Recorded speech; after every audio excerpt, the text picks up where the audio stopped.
ശാസ്ത്രജ്ഞർ പറയുന്നതനുസരിച്ച് നമ്മുടെ തലച്ചോറിൽ ഏകദേശം 1 ട്രില്യൺ കോശങ്ങളുണ്ട്.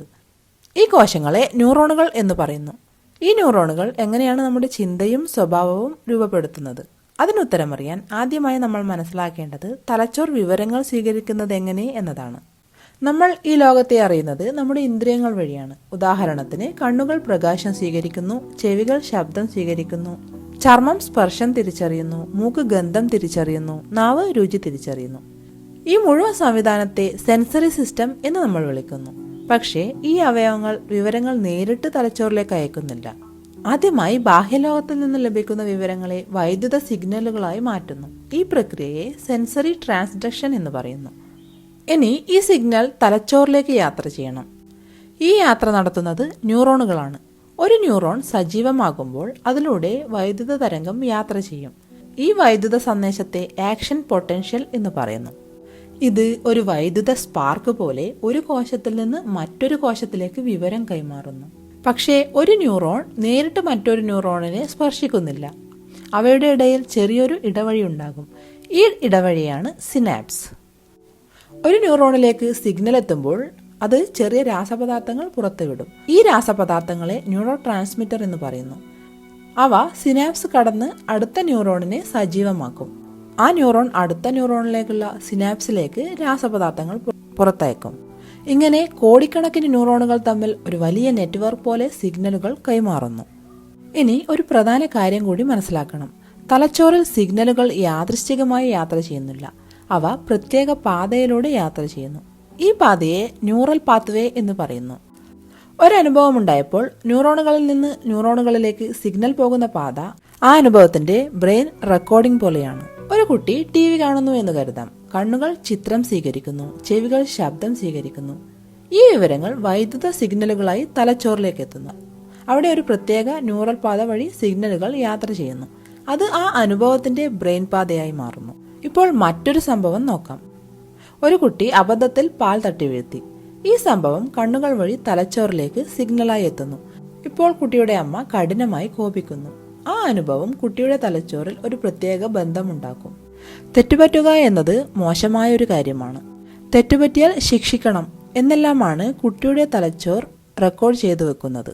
കുട്ടിയിലുണ്ടായിരിക്കുന്ന ഈ ഒരു ചിന്ത ന്യൂറോണുകൾ തമ്മിലുള്ള ഒരു പ്രത്യേക പാതയിലൂടെ റെക്കോർഡ് ചെയ്യപ്പെടുന്നു. ഇനി ഈ സംഭവം വീണ്ടും വീണ്ടും സംഭവിച്ചാൽ എന്താകും? അതായത് ഓരോ തവണ കുട്ടിക്ക് എന്തെങ്കിലും തെറ്റുപറ്റുമ്പോൾ മുതിർന്നവർ കോപിച്ചിട്ടും വഴക്ക് പറഞ്ഞിട്ടും അടിച്ചിട്ടുമെല്ലാം പ്രതികരിച്ചാൽ ഓരോ തവണയും ഇതേ ന്യൂറോണുകൾ ഒരുമിച്ച് സജീവമാകും.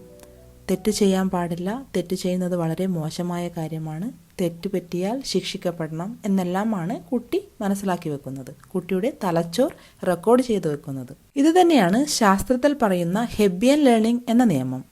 അതിന്റെ പ്രശസ്തമായ വാക്യം neurons that fire together wire together. അർത്ഥം ഒരുമിച്ച് സജീവമാകുന്ന ന്യൂറോണുകളുടെ ബന്ധം കൂടുതൽ ശക്തമാകും. അനുഭവങ്ങളെ അടിസ്ഥാനമാക്കി തലച്ചോർ സ്വയം മാറും. ഇതിനെ ന്യൂറോപ്ലാസ്റ്റിസിറ്റി എന്ന് പറയുന്നു. ഇത് വളരെ പ്രധാനപ്പെട്ട ഒരു ആശയമാണ്. പുതിയ അനുഭവങ്ങൾ പുതിയ കണക്ഷനുകൾ സൃഷ്ടിക്കും, പുതിയ പാത്വേകൾ സൃഷ്ടിക്കും. വീണ്ടും വീണ്ടും ആവർത്തിക്കുന്ന അനുഭവങ്ങൾ ആ കണക്ഷനുകൾ കൂടുതൽ ശക്തമാക്കും. കുട്ടിക്ക് ഒരേപോലുള്ള അനുഭവങ്ങൾ കാലക്രമേണ നടക്കുമ്പോൾ അവന്റെ തലച്ചോറിൽ ഒരു സ്ഥിരമായ പാറ്റേൺ രൂപപ്പെടും. പിന്നീട് അതൊരു വിശ്വാസമായി മാറുകയും ചെയ്യുന്നു. പിന്നീട് ഈ വിശ്വാസങ്ങൾ നമ്മുടെ പെരുമാറ്റത്തെ നിയന്ത്രിക്കും. ആ കുട്ടി വളർന്നു വലുതാകുമ്പോൾ ആർക്കെങ്കിലും ഒരു തെറ്റ് സംഭവിച്ചാൽ അവൻ അറിയാതെ തന്നെ അതേ രീതിയിൽ പ്രതികരിക്കും. കാരണം അവന്റെ തലച്ചോറിൽ ആ പാത ഇതിനകം തന്നെ ശക്തമായി നിർമ്മിക്കപ്പെട്ടിട്ടുണ്ട്. ഇത് മോശം അനുഭവങ്ങൾക്ക് മാത്രം ബാധകമല്ല, നല്ല അനുഭവങ്ങൾക്കും ഇത് തന്നെയാണ് സംഭവിക്കുന്നത്. ഒരു കുട്ടി തെറ്റ് ചെയ്യുമ്പോൾ ഇതൊരു പഠന അവസരമാണ് എന്ന് മുതിർന്നവർക്ക് കുട്ടിയെ മനസ്സിലാക്കാൻ സാധിക്കുകയാണെങ്കിൽ അവന്റെ തലച്ചോറിൽ വേറൊരു പാത രൂപീകരിക്കപ്പെടും. തെറ്റുകൾ പുതിയ പാഠങ്ങൾ പഠിക്കാനുള്ള ഒരു അവസരം എന്ന പാത. ഇത് വീണ്ടും വീണ്ടും സംഭവിച്ചാൽ ആ പാത കൂടുതൽ ശക്തമാകും. അതിനാൽ തന്നെ നമ്മുടെ ജീവിതത്തിലെ ഓരോ അനുഭവവും ഓരോ പ്രതികരണവും ഓരോ പുതിയ പാതകൾ സൃഷ്ടിക്കുന്നു. ആ പാതകൾ വീണ്ടും വീണ്ടും ഉപയോഗിക്കുമ്പോൾ അവ ശക്തമാകും. അവസാനം ഈ ശക്തമായ പാതകളാണ് നമ്മുടെ ചിന്തകൾ, വികാരങ്ങൾ, പ്രതികരണങ്ങൾ, വിശ്വാസങ്ങൾ, സ്വഭാവം ഇവയെല്ലാം രൂപപ്പെടുത്തുന്നത്. അതുകൊണ്ട് ഓർക്കുക, neurons that fire together wire together. അർത്ഥം, നമ്മൾ വീണ്ടും വീണ്ടും ചെയ്യുന്ന കാര്യങ്ങളാണ് തലച്ചോറിന്റെ വയറിംഗ് രൂപപ്പെടുത്തുന്നത്. കുട്ടികളെ വളർത്തുന്നത് വെറും ഭക്ഷണം, വിദ്യാഭ്യാസം, സൗകര്യങ്ങൾ എന്നിവ നൽകുന്നതിൽ മാത്രം ഒതുങ്ങുന്ന ഒന്നല്ല. അവരുടെ ഹൃദയത്തിൽ സ്നേഹവും കരുണയും മാനുഷിക മൂല്യങ്ങളും നട്ടുവളർത്തുക എന്നതാണ് യഥാർത്ഥ പാരന്റിംഗ്.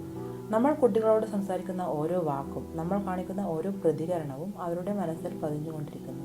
നാളെ അവർ എങ്ങനെയുള്ള മനുഷ്യരാകുമെന്ന് തീരുമാനിക്കുന്നത് ഇന്ന് നമ്മൾ അവർക്ക് നൽകുന്ന സ്നേഹവും മാതൃകയുമാണ്. സ്നേഹത്തോടെയും കരുണയോടെയും മൂല്യങ്ങളോടെയും വളരുന്ന കുട്ടികൾ നാളെ നല്ല ഒരു കുടുംബത്തെയും ഒരു നല്ല സമൂഹത്തെയും ഒരു നല്ല ലോകത്തെയും നിർമ്മിക്കുന്നവരായിരിക്കും. അതുകൊണ്ട് തന്നെ നമ്മൾ മാറ്റം തുടങ്ങുമ്പോൾ ഒരു കുട്ടി മാത്രമല്ല മാറുന്നത്, ഒരു മുഴുവൻ തലമുറയാണ് മാറുന്നത്.